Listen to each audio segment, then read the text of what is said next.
स्वागत आहे एका नवीन व्हिडिओमध्ये। काल जो लिक्विड खताचा व्हिडिओ बनवलेला होता त्यामध्ये 10 मुद्दे सांगितलेले होते की घरातीलच कचरा आपण जो टाकून देतो त्याचंच आपण लिक्विड खतं कशी बनवायची आहेत आणि ते फक्त मुद्दे सांगितलेले होते। त्याच्यावरती आज डिटेल व्हिडिओ बनवणार आहे। बागकाम करत असताना आपल्याला एक वळण लागतं, म्हणजे ती सवय झालेली असते। कचरा दिसला तर तो आपण कुठंच फेकून देणार नाही, आपण ज्या कुंड्या भरलेल्या आहेत त्याच्यातच नेऊन टाकणार। किचन वेस्ट आहे ते सुद्धा आपण टाकून देत नाही, ते सुद्धा आपण एका ठराविक जागेवरती नेऊन ठेवणार। म्हणजे हे रोजची कामं आपल्याला सवय झालेली असते आणि हे सुद्धा रोजचंच काम आहे।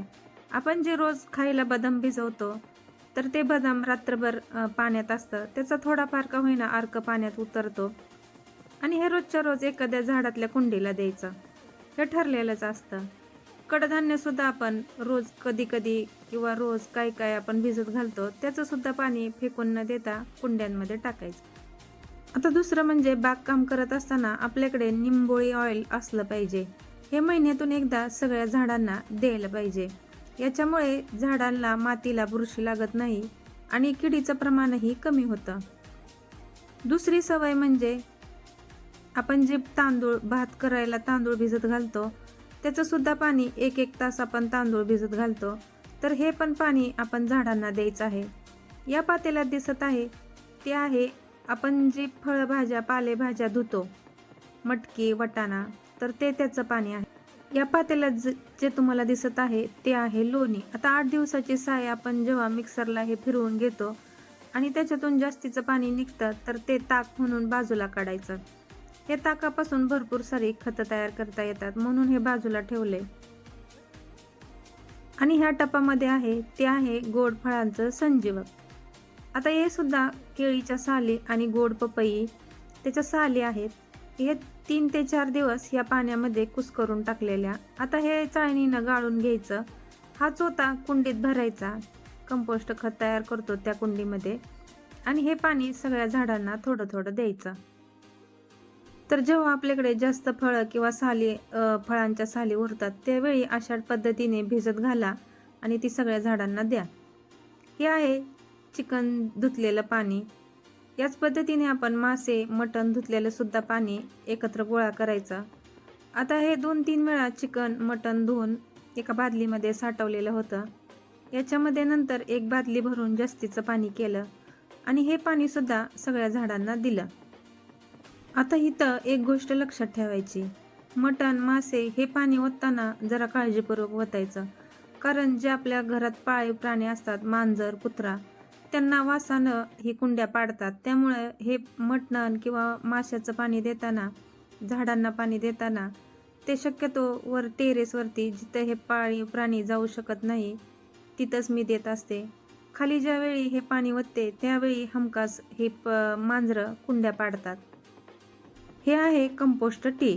तर हे कसं बनवायचं तर ते कालच्या व्हिडिओमध्ये सांगितलेलंच आहे, पण अजून एकदा सांगते। आता ज्या कुंड्यांमध्ये कचरा भरलेला आहे त्याच्यामध्ये काही दिवसानंतर असं लिक्विड बाहेर पडत असतं आणि हे लिक्विड कुंडीच्या खाली एक प्लेट ठेवायची आणि ते आपण गोळा करून घ्यायचं। आता हे बघा किती थोड्या प्रमाणात भेटले आपल्याला, 1 कप असेल, त्याच्यामध्ये नंतर आपण एक बादलीभर हे वाढवायचं आणि सगळ्या झाडांना द्यायचं।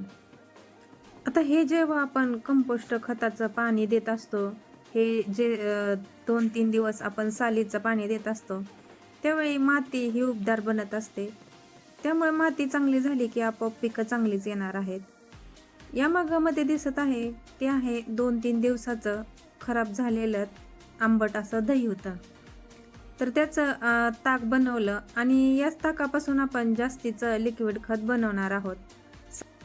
या बादलीमध्ये जे पाणी ओतलेलं आहे ते आहे बिर्याणीतलं एक्स्ट्रा राहिलेलं पाणी। आता बिर्याणीचा तांदूळ आपण शिजवतो आणि तांदूळ म्हणजे भात शिजल्यावर तो आपण गाळतो आणि खाली जे पाणी शिल्लक राहतं तर ते पाणी एखाद्या बादलीत घ्यायचं आणि नंतर एक बादली भरून त्याचं सगळ्या झाडांना हे खत म्हणून वापरायचं। या दोन्ही बाटलीत तुम्हाला दिसत असेल तर एक आहे ताक संजीवक आणि दुसरं आहे ते गोड फळांचं संजीवक। हे 2 संजीवक कसे बनवायचे तर त्याची प्रोसेस जरा वेगळी राहते, तर ते तुम्हाला दुसऱ्या येणाऱ्या व्हिडिओमध्ये सांगेन। या बादलीमध्ये मी भिजत घालत असते आलटून पालटून अशी फळांची कांद्याची, लसणाची, काकडीची ज्या साली निघत असतात, तर हे 3 दिवस भिजत घालायचं आणि हे तिसऱ्या दिवशी सगळ्या झाडांना थोडं थोडं द्यायचं. आता तुम्हाला समोर दिसतच असेल की फक्त याच पाण्याचा वापर करून लावलेल्या पालेभाज्या किती छान प्रकारे आलेल्या आहेत. आता फक्त आपल्याला एकच काम करायचं आहे, ही आपल्याला सवय लावून घ्यायची आहे. जे आपल्याकडे रोजच्या रोज किचन वेस्ट निघत असतं, तर ते फक्त पाण्यामध्ये भिजत घालायचं आणि हे झाडांना देत राहायचं. यामुळे मातीत सुद्धा भरपूर बदल होत. समोर जे दिसत आहे ते आहे वर्मी वॉश. तर हे वर्मी वॉश म्हणजे जे आपण गांडूळ खताचा बेड किंवा कुंड्या भरतो गांडूळ खताच्या, त्याच्यातून जे एक्स्ट्राचं पाणी येतं त्याला वर्मी वॉश म्हणतात.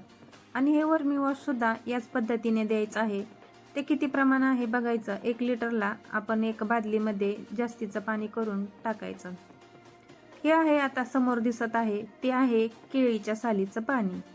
तर केळीच्या सालीचे भरपूर सारे झाडांना फायदे होत असतात आणि त्याच्या पद्धती पण वेगळ्या आहेत. वाळलेल्या सालीचे वेगळे फायदे आहेत, ओल्या सालीचे फायदे वेगळे आहेत. ही ओली साल 3 दिवस पाण्यामध्ये भिजत घातलेली आणि त्याचं पाणी सुद्धा याच पद्धतीने दिलेलं आहे. तर अशा पद्धतीने हा व्हिडिओ डिटेल